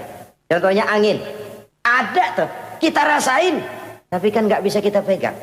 Bentuknya bagaimana kita nggak tahu. Wah, merah pak, kenapa? Buktinya dikerok. Itu mah merah kerokan, bukan warna angin merah. Sesuatu yang ada tapi hanya bisa kita rasakan. Pedas, makan cabai pedas. Pedas itu ada, tapi kan abstrak. Mana sih pedasnya? Nggak bisa kita pegang, nggak bisa kita lihat, tapi kita rasain. Oh, itu yang hijau mah cabai, mang. Pedasnya mana pedasnya? Sesuatu yang cuma ada rasa, tanpa bentuk, tanpa bisa kita jamah. Ini satu langkah untuk mengantar kita memahami yang gaib. Yang masih dalam alam nyata saja ada sesuatu yang kita cuma merasakan adanya, tapi kita nggak bisa lihat, kita nggak bisa pegang. Makanya ada orang tanya, Pak, itu kalau orang mati dibacain Fatihah di sono apa pahalanya nyampe tuh? Saya jawab, kalau ente nggak percaya mati dulu dah. Mati dulu, bacain Fatihah, tungguin di sono. Kalau nggak nyampe balik lagi kemari. Long bagaimana hal-hal yang kayak begitu? Wong sholat saja kita nggak tahu sholat kita diterima atau tidak oleh Allah. Kita puasa, kita hanya melaksanakan. Allah mau terima apa tidak kita nggak tahu. Itu yang nyata-nyata, apalagi sudah berkaitan dengan hal-hal yang gaib. Ini sifat yang pertama, orang yang bertakwa, alladzina yu'minuna bil ghaib, dia percaya kepada yang gaib. Alam kubur itu ada, alam akhirat ada, malaikat ada, jin ada, surga ada, neraka ada, dan lain sebagainya. Satu. Yang kedua, orang yang bertakwa itu wa yuqimunas shalah. Setelah percaya kepada yang gaib, mereka juga mendirikan sholat. Nah, mari kita lihat ayatnya. Selalu yang berkaitan dengan sholat itu kalimatnya yuqimunas shalah, mendirikan sholat, bukan mengerjakan. Gak ada ayat i'malis sholah, if'alis sholah, kerjakan sholat, gak ada. Selalu aqimis sholah, dirikan sholat. Kenapa? Kata para ulama, kalimat mendirikan ini mengandung makna istimrar, mengandung arti kontinuitas, ada kelanjutan. Mendirikan sholat artinya mengerjakan sholat dengan betul, selesai sholat, ajaran sholat diterjemahkan dalam kehidupan. Itu artinya mendirikan sholat. Nah, kalau dilihat dari sisi ini, banyak di antara kita yang sudah mengerjakan sholat tapi belum mendirikan sholat. Sebab mendirikan istimrar, ada kesinambungan. Selesai sholat, ajaran sholat diterjemahkan di tengah-tengah kehidupan bermasyarakat. Sehingga sholatnya punya refleksi, sholatnya punya bias dalam membentuk kepribadian dirinya. Ini kadang-kadang rancu. Yang sembahyang dia, yang nyolong dia. Yang baca Quran dia, yang fitnah orang dia. Yang sedekah dia, yang nyolong dia juga. Ansip bingung bagaimana mutusinnya. Kalau mendirikan sholat mengandung arti kesinambungan, selesai sholat, ajaran sholat diterjemahkan dalam kehidupan. Apa? Banyak tentunya.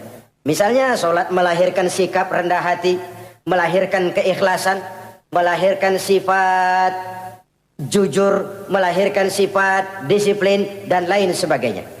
Dan itu diterjemahkan dalam kehidupan. Kita lihat, ini anggota badan kita yang paling terhormat kan kepala. Kalau bercanda sama teman, dipegang tangan, kita masih senyum. Dipegang kaki, kita masih senyum. Tapi kalau pala dikeplakin, jengkel bukan main. Kenapa? Al-Mukarram itu adanya di sini. Otak, di kepala. Tapi kepala yang kita hormati ini ketika sujud di hadapan Allah sama rendahnya dengan telapak kaki kita. Allahu Akbar. Yang besar cuma Allah. Manusia, kepala sama rendah dengan telapak kaki. Kesadaran ini membias, selesai sholat, kembali ke masyarakat, sombongnya hilang. Apalagi ikhlas. Sholat itu kan lillahi ta'ala. Orang mau puji apa tidak, enggak soal. Orang mau bilang ini, mau bilang itu, soal lain. Yang penting ini saya kerjakan lillahi ta'ala, karena Allah saja, bukan karena yang lain. Disiplin. Sehari semalam 5 kali kita lapor kepada Sang Maha Komandan. Bagaimana tidak akan tercegah dari perbuatan yang keji dan munkar? Seorang prajurit saja, kalau sehari semalam 5 kali dia lapor kepada komandannya, saya yakin dia tidak akan sempat melaporkan yang tidak baik. Pantas kalau Al-Quran memberikan jaminan solat mampu mencegah manusia dari perbuatan yang keji dan munkar. Masih ada yang tanya, Pak, katanya sembahyang mencegah orang berbuat jahat. Iya, teman saya kok sembahyang nyolong ayam. Bagus, sembahyang nyolong ayam. Coba nggak sembahyang, nyolong motor. Gedean lagi yang dicolong. Dan sebenarnya itu bukan jawaban, itu cuma logika saja. Yang benar adalah solatnya belum berfungsi. Dia baru mengerjakan solat, belum mendirikan solat. Inilah yang kalau kita jujur mau bicara, inilah problem kita sekarang ini. Mengislamkan orang Islam. Bagaimana dari mengerjakan solat kita menjadi mendirikan solat. Agar solat itu membuahkan hasil berupa pembentukan kepribadian. Di tengah-tengah kehidupan sosial kemasyarakatan. Kalau tidak, ya sekedar terjebak kepada rutinitas. Pergi haji begitu, pulang haji bikin gila. Masuk Ramadan begitu, selesai Ramadan ya tetap begitu. Ibadah tidak memberikan bias dalam pembentukan pribadi. Itulah sebabnya digunakan kalimat yuqimunas sholat, mendirikan sholat, yang mengandung arti berkesinambungan. Selesai sholat, jiwa dan semangat, ajaran dan filsafat sholat diterjemahkannya dalam kehidupan sehari-hari. Saudara-saudara kaum muslimin rahimakumullah. Sifat yang ketiga dari orang takwa adalah wa mimma razaqnahum yunfiqun. Mereka menginfakkan sebagian dari rizki yang diberikan Allah kepada mereka. Rizki menurut definisi yang diberikan para ulama kita, ar-rizqu bimakna al-ata hissiyan kana aw ma'nawiyan. Rizki adalah pemberian, baik yang abstrak maupun yang konkret. Selama ini kita sering mengartikan rizki hanya dalam bentuk uang, sehingga rizki kita dibatasi oleh pengertian kita sendiri. Padahal tidak cuma uang, ilmu adalah rizki, jabatan dan kedudukan adalah rizki, otoritas dan wibawa juga rizki, anak, istri, suami juga rizki. Ketika ayat ini mengatakan wa mimma razaqnahum yunfiqun, mereka menginfakkan sebagian dari rizki, yang dimaksud di sini adalah rizki yang konkret dalam bentuk materi, uang, benda dan lain sebagainya. Orang yang bertakwa sadar benar dari Allah rizki datang, ke jalan Allah rizki dibelanjakan. Semakin kita rajin membelanjakan rizki di jalan Allah, biasanya akan semakin mengalir rezeki dari Allah. Semakin bakhil kita, kadang-kadang rezeki juga malas deketin kita. Yang keempat, orang yang bertakwa itu alladzina yu'minuna bima unzila ilaika wa ma unzila min qablik. Mereka beriman, mereka percaya kepada apa yang diturunkan terhadap Muhammad, yaitu Al-Quran, wa ma unzila min qablika, dan apa yang telah diturunkan sebelum kamu, yaitu Taurat, Zabur dan Injil. Orang yang takwa percaya bahwa Allah dahulu telah menurunkan Taurat kepada Musa, Allah telah menurunkan Zabur kepada Nabi Daud, Allah telah menurunkan Injil kepada Nabi Isa.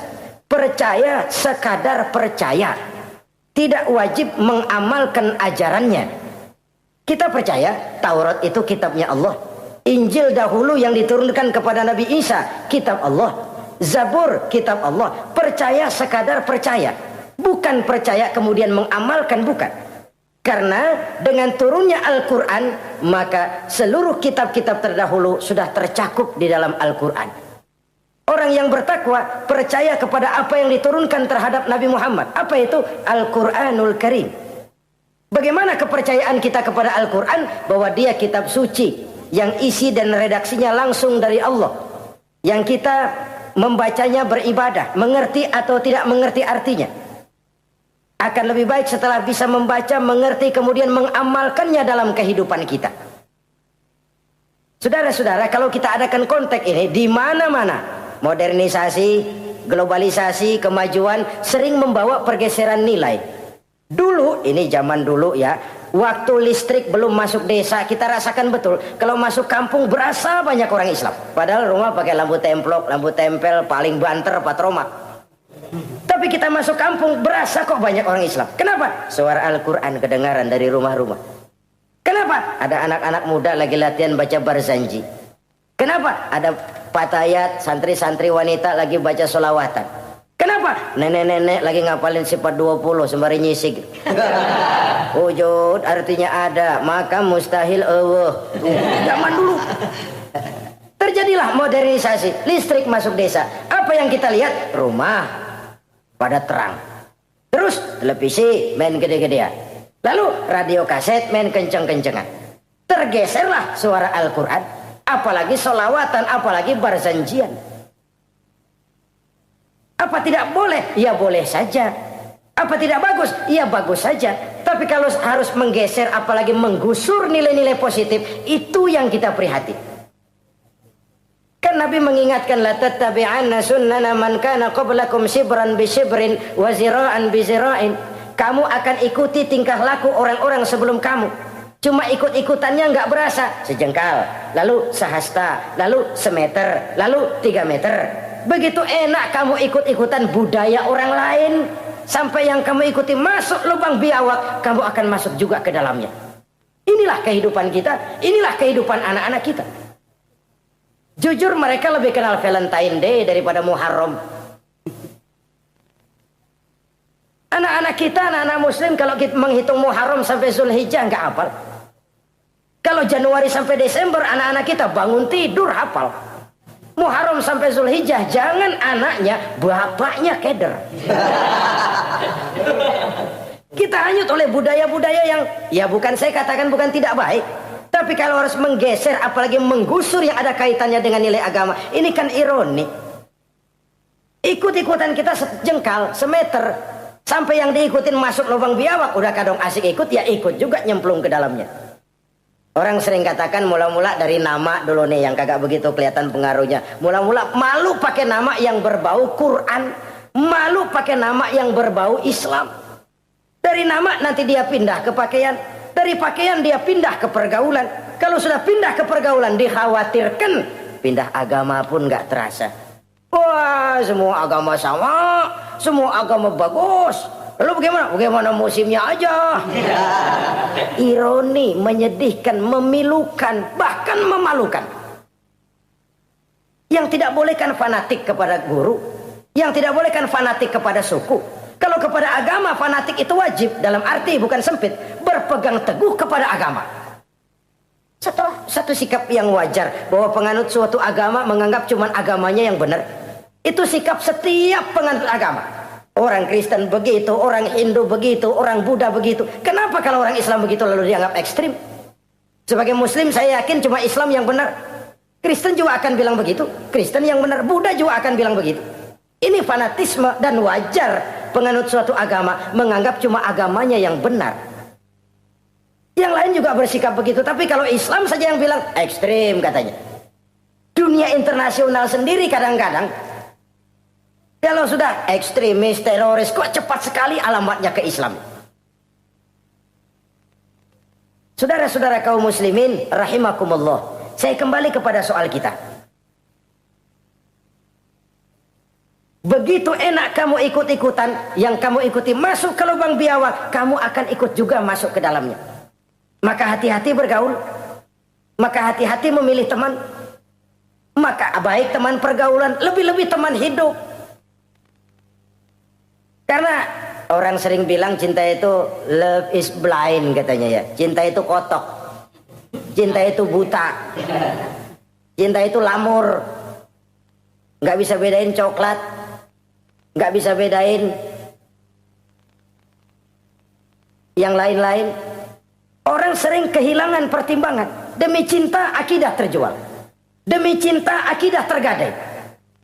Tidak ada kemalangan yang paling malang kecuali kalau kita harus berpisah dengan akidah. Sebab itu modal dasar. Nah, orang yang bertakwa dia beriman kepada Al-Quran. Beriman kepada Quran artinya apa? Menjadikan Quran sebagai imam dan dia sebagai makmum. Konsekuensinya makmum harus ikut imam. Selain Quran dia percaya kepada Injil, kepada Zabur, kepada Taurat. Dilihat dari sudut ini, umat Islam itu lebih toleran loh. Orang lain yang megang Injil nggak bakal percaya kepada Quran. Orang lain yang memegang Taurat nggak akan percaya kepada Quran. Tapi orang yang megang Quran, dia percaya kepada Injil, dia percaya kepada Taurat. Dari sudut ini kan kita lebih toleran. Allah dahulu menurunkan Injil kepada Isa. Yang Injil itu yang kita percaya. Yang Allah turunkan kepada Isa. Yang Allah turunkan Taurat kepada Musa. Bukan yang telah terkena intervensi dan investasi manusiawi. Dan percaya pun terbatas percaya kepada adanya, bukan kepada mengamalkannya. Kenapa? Karena ordenya udah lewat. Kita percaya Bung Karno adalah presiden pertama Republik Indonesia. Tapi kan udah lewat. Udah lewat. Kita percaya Bung Karno presiden pertama Republik Indonesia. Tapi kan udah lewat, udah selesai. Begitulah kita mempercayai Taurat, mempercayai Injil. Ada, kita percaya, tapi kan udah selesai misinya.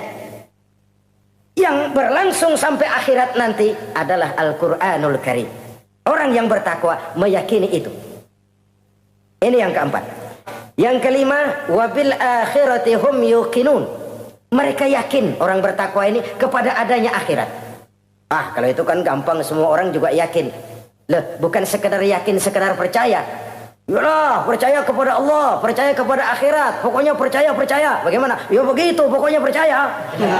Bukan itu. Kepercayaan yang memberikan refleksi.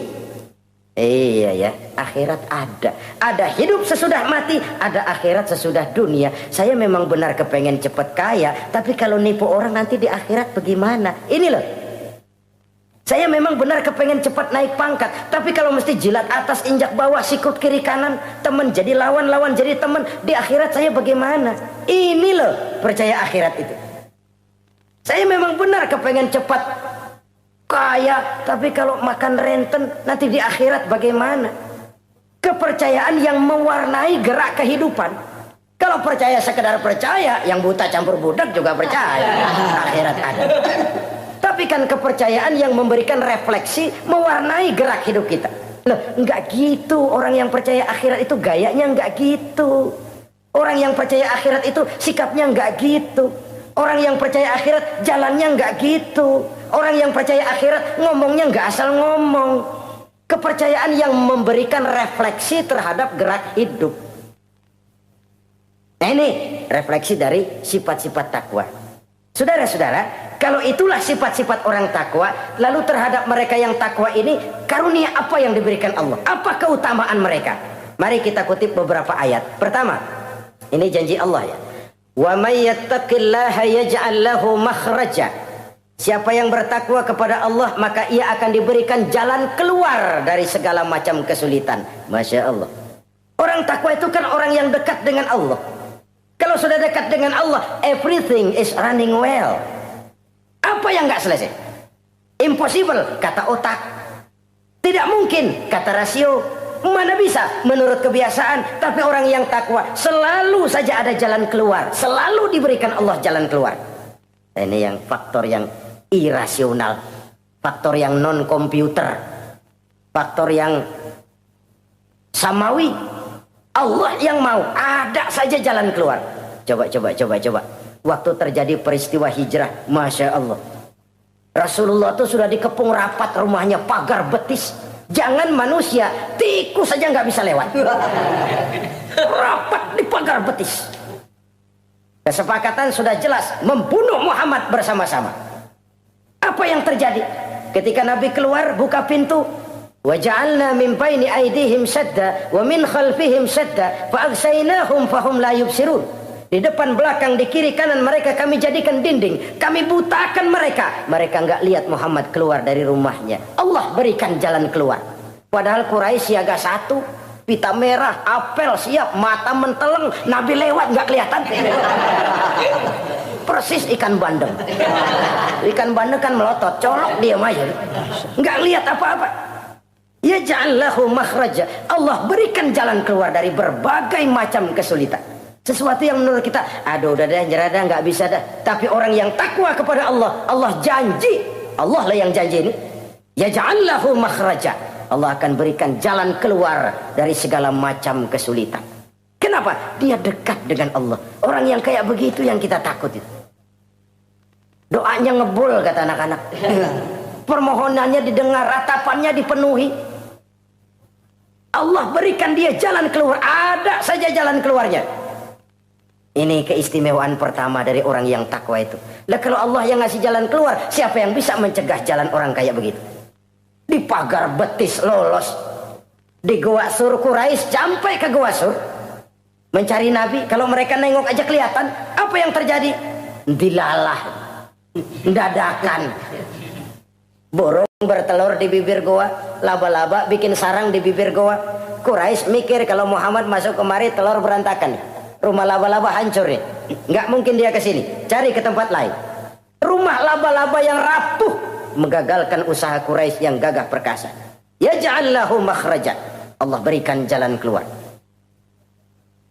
Ini yang pertama. Yang kedua, wa yarzuqhu min haitsu la yahtasib. Allah berikan rezeki dia, orang yang takwa ini, dari jalan yang tidak disangka-sangka. Rezekinya mengalir. Kenapa? Dia dekat dengan Allah. Allah Maha Kaya. Kadang-kadang nih orang kerjaannya sujud doang, mengangkat tangan, rezekinya ada aja. Allah yang kaya. Allah yang Maha tahu. Orang yang takwa walaupun gajinya kagak ada, penghasilannya gede. Allah yang memberi. Jangan lupa itu, ada gaji, ada penghasilan. Kalau gaji kan ada ukurannya. Kadang-kadang ada orang gajinya kecil, penghasilannya gede. Umpamanya jadi lurah musim gusuran. Itu penghasilan. Kalau gaji bisa diukur, tapi penghasilan gede lah. Kalau semeter komisinya sekian kan gede tuh penghasilan. Ada juga yang memang gaji gede, penghasilan gede. Ini pejabat-pejabat yang banyak sikutannya tuh. Saudara-saudara kaum muslimin, orang yang bertakwa itu yarzuqhu min haitsu la yahtasib. Allah berikan rizki lewat jalan yang dia nggak sangka-sangka. Ada aja jalannya. Nggak punya duit tapi haji bisa pergi. Nggak punya duit tapi ya hidupnya wajar. Tamu datang balahan. Pernah itu ada tamu di Jawa Timur sana datang ke rumah seorang kiai. Ratusan tamu dikasih makan semua. Padahal kiai rumahnya gede. Tamu ada yang dalam hatinya nyeletuk. Ini kiai bisa ngasih makan orang satu rombongan banyak begini, duit dari mana ini? Dalam hatinya, disamperin sama kiai. Kamu jangan buruk sangka, ini rezeki halal. Bukan cuma rezeki, dia bisa ngerti hati orang. Mukasyafah. Allah bukakan apa yang Allah nggak bukakan buat orang lain. Ini karunia. Dan itu hanya mungkin dengan takwa. Itu tadi. Komitmen kepada perintah Allah, menjauhi larangannya. Mukasyafah, dibukakan pintu oleh Allah. Dia bisa lihat yang orang nggak lihat. Dia bisa tahu yang orang lain nggak tahu. Udah nggak bisa main-main kalau ketemu orang begini. Ini udah high class ini di sisi Allah. Ini yang kedua. Rezekinya ngalir lewat jalan yang nggak sangka-sangka. Yang ketiga, wa may yattaqillaha yaj'al lahu min amrihi yusra. Orang yang bertakwa kepada Allah, Allah jadikan urusannya gampang. Allah mudahkan urusannya. Masya Allah. Kalau Allah yang sudah mudahkan, siapa sih yang bisa bikin sulit? Allah yang gampangin urusannya. Orang mana yang bisa bikin sulit? Boleh manusia merencana, mempersulit, memblokir segala macam. Tapi kalau Allah gampangin, jalan tuh urusan. Boleh manusia merancang. Tapi kalau Allah mau, apa yang gak mungkin? Satu kampung orang mau jatuhin kita. Kalau Allah mau angkat, naik. Satu negara orang mau naikin kita. Kalau Allah mau turunin, nyungsep. Tu'izu man tasya wa tuzillu man tasya. Allah muliakan siapa yang dikehendakinya. Allah rendahkan siapa yang dikehendakinya. Saudara-saudara kaum muslimin rahimakumullah. Dimudahkan urusan orang yang takwa itu. Jadi kalau ingin urusan kita dimudahkan oleh Allah, konsepnya cuma takwa. Kembali kepada komitmen, laksanakan yang diperintah, jauhi yang dilarang. Itu saja. Apalagi keutamaan orang takwa itu, wa may yattaqillaha yukaffir anhu sayyi'atihi wa yu'azzim lahu ajra. Siapa yang bertakwa kepada Allah, dihapuskan segala kesalahannya yang sudah lalu. Masya Allah. Dihapuskan kesalahannya. Bahwa manusia punya salah, ya manusiawi. Tapi ada hadis menyatakan, ikuti perbuatan salahmu dengan kebaikan. Niscaya kebaikan itu akan menghapus kesalahan kamu. Kalau dulu kita makan harta orang dengan zalim, kita nggak sempat minta maaf, tuh orang udah mati. Bagaimana caranya? Perbanyak sedekah. Mudah-mudahan sedekah ini menutupi kesalahan kita yang lalu memakan harta orang dengan cara yang zalim. Ikuti perbuatan salah dengan kebaikan. Niscaya kebaikan itu akan menghapus kesalahan kamu. Nah, ini orang yang bertakwa dihapuskan kesalahannya oleh Allah. Direhabilitir. Dia lakukan pemutihan. Yang melakukan pemutihan Allah. Kalau dosa sudah dihapuskan, Masya Allah. Coba. Ada hadis menyatakan, siapa orang baca Bismillahirrahmanirrahim, maka dia bisa lewat di atas air. Beku itu air. Bismillah saja bisa jalan di air. Ini bismillahnya orang yang bagaimana? Nih.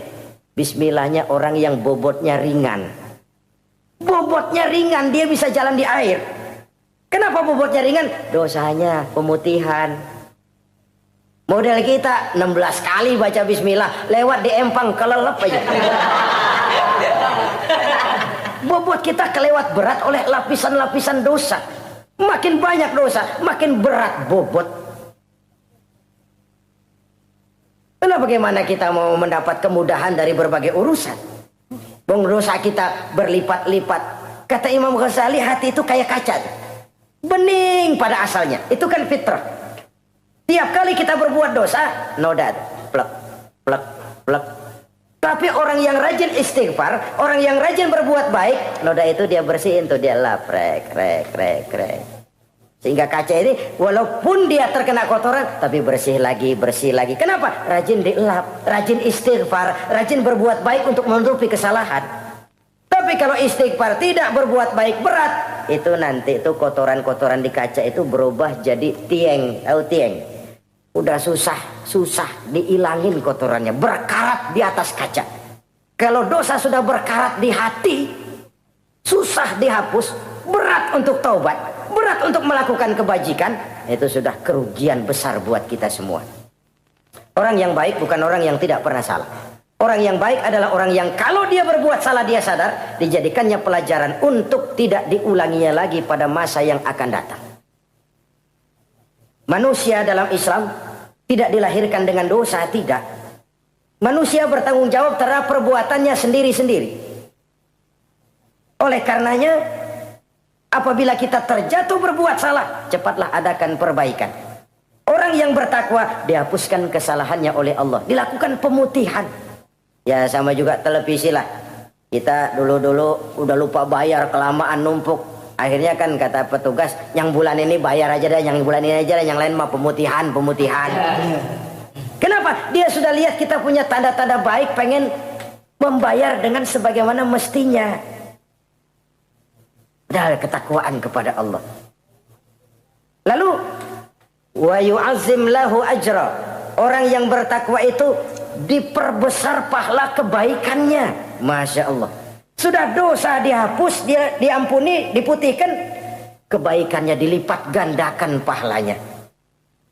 Padahal kita semua sama-sama maklum. Inilah kenikmatan Islam. Kalau kita berbuat jahat, dibalas dengan yang setimpal. Kalau kita berbuat baik, dibalas berlipat ganda. Wallahu yudha'ifu liman yasha. Allah melipat gandakan pahala kebaikan bagi orang yang dikehendakinya. Alangkah pemurahnya Allah. Dosa kebaikan berlipat ganda, dosa kesalahan seimbang dengan kesalahan itu. Karena itu kata para ulama sufi, kalau kamu berbuat jahat, jangan lihat besar kecilnya, tapi lihat kepada siapa kejahatan kamu lakukan. Kalau kamu mendapat kebaikan, jangan lihat besar kecilnya, tapi lihat siapa yang ngasih kebaikan itu. Kecil dosa kita lakukan, tapi kepada Allah. Sedikit karunia yang kita terima, Allah yang ngasih. Logikanya begini. Saya ketemu menteri, dikasih duit 5.000 perak, 5.000 rupiah. Karena yang ngasih menteri, itu duit barangkali saya jadiin jimat. Nggak saya belanja-belanjain. Saya simpan. Kenapa? Buat bangga-banggaan, buat cerita-ceritaan. Saya ketemu menteri masa nih 5.000 perak dikasih. Menteri yang ngasih 5.000 rupiah, saya simpan, saya jadikan kebanggaan. Bagaimana kalau yang ngasih Allah, yang serba maha, maha kaya, maha adil, maha tahu, kita lupakan. Akaltum ni'mata rabbikum walam tashkurulah. Tiap saat kita namakan nikmat Allah, tapi kita lupa bersyukur kepadanya. Padahal Allah janjikan, makin kamu pandai bersyukur, makin aku tambah nikmatku. Tapi kalau kamu tidak pandai bersyukur, awas, azabku itu amat pedih. Jadi azab, nikmat maksud saya, bisa berubah menjadi azab kalau kita tidak pandai mensyukurinya. Saudara-saudara kaum muslimin rahimakumullah, dari uraian singkat ini saya ambil beberapa catatan utama. Pertama, nilai manusia dalam pandangan Allah adalah ketakwaannya. 14 abad yang lalu, sebelum orang teriak-teriak tentang hak asasi, Rasulullah sudah mencanangkan semangat persamaan ketika beliau bersabda, "An-nasu kulluhum li Adam, wa Adam min turab, la fadla li arabiyyin ala ajamiyyin illa bittaqwa." Seluruh manusia berasal dari Adam. Adam diciptakan dari tanah. Tidak ada kelebihan Arab dengan yang bukan Arab kecuali takwanya. Di situ nilai manusia dalam pandangan Allah. Takwa bukanlah kulit. Oh, itu kalau sorbannya paling gede berarti paling takwa. Belum tentu. Wah, tasbihnya panjang-panjang. Belum tentu. Oh, jenggotnya nyengser. Belum tentu. Oh, kumisnya tebal. Buat nyaring kopi kali. Itu kulit. Kulit perlu, tapi isi jauh lebih penting. Sehingga Nabi katakan, at-taqwa hahuna. Takwa itu di sini, di sini, di sini. 3 kali. Di hati. Bukan di serban, bukan di tasbih, bukan di sajadah, bukan di sarung. Di sini, di situ takwa. Penggeraknya adalah hati. Dan untuk itu Allah menyediakan fasilitas keutamaan. Diberikan jalan keluar dari berbagai kesulitan. Diberikan rizki dengan jalan yang tidak disangka-sangka. Dihapuskan kesalahannya, dimudahkan usahanya. Diperbesar pahala kebajikannya. Karena itu, untuk mengejar posisi di hadapan Allah, tidak lain adalah takwa. Allah tidak bedakan manusia dari keturunannya, warna kulitnya, tapi dari ketakwaannya kepada Allah. Orang yang takwa disebut muttaqin, dan itulah nilai tertinggi manusia di hadapan Allah Subhanahu wa taala. Semoga kita diberikan kekuatan untuk mencapai martabat takwa ini dan mendapat keutamaan-keutamaan seperti yang dijanjikan Allah. Sekian dulu jumpa kita kali ini. Insya Allah lain kesempatan kita jumpa kembali. Terima kasih atas segala perhatian. Mohon maaf atas segala kekurangan. Usikum wa iyaya bitaqwallah. Wassalamualaikum warahmatullahi wabarakatuh.